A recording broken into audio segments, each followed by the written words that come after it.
Ano ang tingin mo sa mga persons with disability or PWD? Meron akong kaibigan na tatawagin natin sa pangalang Mary. Si Mary ay isang happy child. She had a good relationship with her parents, brothers, and sisters. She had no problem communicating with them. Kaya lang, nung 8 years old siya, nag-iba ang mundo niya nung in-enroll siya ng mama niya sa school for the deaf. Kinausap muna siya ng mama niya at inexplain na siya ay deaf at hindi siya pwede pumasok sa regular school. So, tinanong niya sa mama niya kung anong ibig sabihin ng deaf at inexplain naman ito sa kanya. Hindi ka nakakarinig, sabi ng mama niya. Tinanong niya kung anong ibig sabihin ng nakakarinig at inexplain din ito sa kanya. Nalungkot si Mary nung malaman niya na iba pala siya. Dahan-dahan siyang naka-adjust pagkatapos ng ilang taon nung tinanggap na niya na siya ay deaf. Ano ang pumapasok sa isip mo pag nakakakita ka ng person with disability or PWD? Naaawa ka ba sa kanila? Humahanga ka ba sa kanila dahil sa nagagawa nila despite their disability? O di kaya ang tingin mo ay dapat silang magpagamot para maging maayos ang kalagayan nila? Iba-iba ang perspectives o pananaw ng mga tao tungkol sa PWD at ito ang pag-uusapan natin ngayon. Malaki ang impluwensya ng pananaw natin sa pagtrato natin sa mga PWD. This influences the way we deal with them in our schools, offices, kahit sa batas natin and in our society as a whole. May nagsabi na perspective can cause two people to look at the same thing and see totally different things. Ito naman ang sabi ng American author na si Lauren Oliver. That is the strangest thing about the world, how it looks so different from every point of view. May 4 na pananaw or perspectives tungkol sa disability. Ito din ay tinatawag na 4 models of disability. First, we have the charity model. Yung mga taong may pananaw according to the charity model, ang tingin nila sa PWD ay nakakaawa dahil sila ay helpless, wala silang magawa on their own, masyado silang dependent sa mga ibang tao kaya kailangan tulungan sila. In other words, they are the object of charity. According to the charity model, PWDs cannot live independently. They cannot live with people who have no disability and they cannot decide on their own.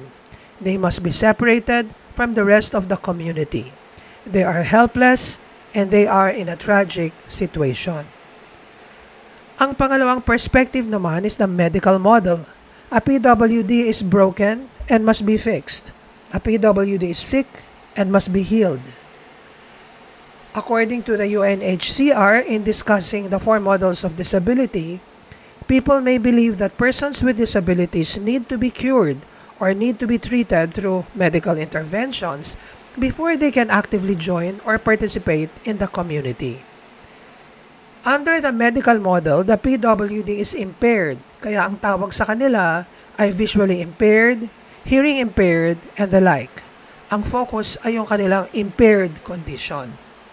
Sa aking mga kaibigang deaf or bingi, ayaw nila na tawagan silang hearing impaired dahil ang focus ay yung impairment. Ayaw din nila na tawagan silang deaf and dumb or deaf mute. Ito ay malaking insulto sa kanila. Hindi rin nila gusto na tawagin silang PP, which means hindi sila makapag-communicate dahil pwede naman silang mag-communicate. Gusto nila ay tawagan silang deaf or bingi. The third perspective is the social model. Disability is just a difference.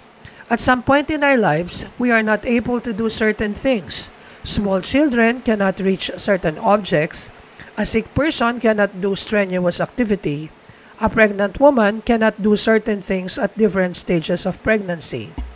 An elderly person is sometimes limited from physical activity because of physical pain.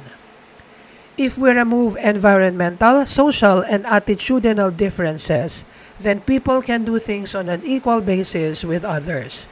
Everyone can participate equally. Iyan ang third perspective, which is the social model. Doon naman sa fourth perspective, it is the rights-based model. persons with disability are recognized as having the right to equal opportunities and participation in society. The human rights-based model of disability acknowledges persons with disabilities as subjects of rights, while the state and others have responsibilities to respect these rights. Meron tayong Convention on the Rights of Persons with Disability or ang CRPD. Ito ang purpose ng CRPD: to promote, protect, and ensure the full and equal enjoyment of all human rights and fundamental freedoms by all persons with disabilities, and to promote respect for their inherent dignity. Under the human rights-based model, PWDs are recognized as having the right to equal opportunities and participation in society. They can own property, they have the right to manage their property, they have the right to manage their finances, they have the right to get married, the right to vote, all the rights available to everybody else. Accordingly, everyone has a responsibility to promote, protect, and ensure that this right is actualized.